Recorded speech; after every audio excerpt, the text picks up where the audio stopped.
Hello दोस्तों, नमस्ते।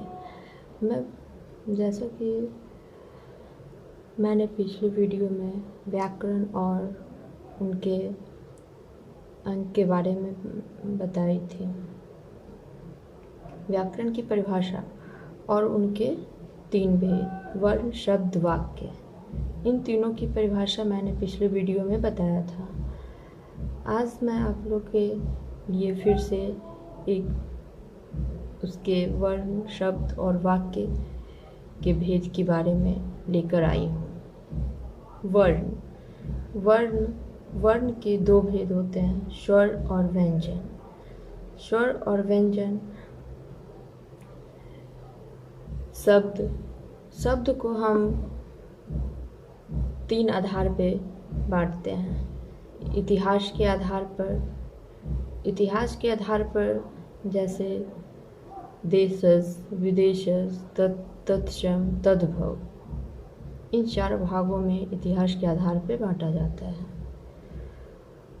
और दूसरा रचना और बनावट के आधार पर। रचना और बनावट के आधार पर जैसे इसमें रूढ़, यौगिक, योग रूढ़, ये 3 भाग में बांटा जाता है।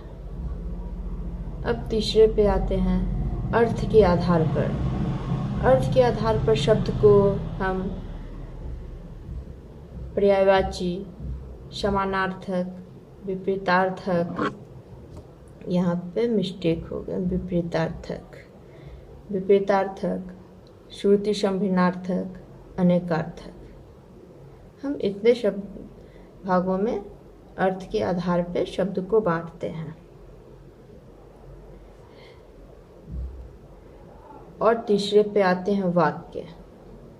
व्याकरण के तीसरे अंग आ गए हैं वाक्य। वाक्य को हम 8 प्रकार में बांटते हैं।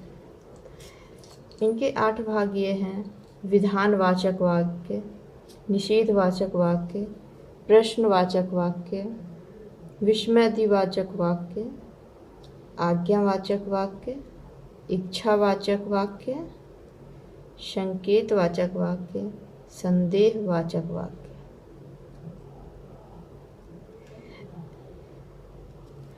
आज मैं आप लोग के सामने व्याकरण के तीनों अंग के बारे में बताई हूँ। इसके आगे मैं फिर इन सब के बारे में वीडियो लेकर आऊँगे। आपको अगर ये वीडियो अच्छा लगा हो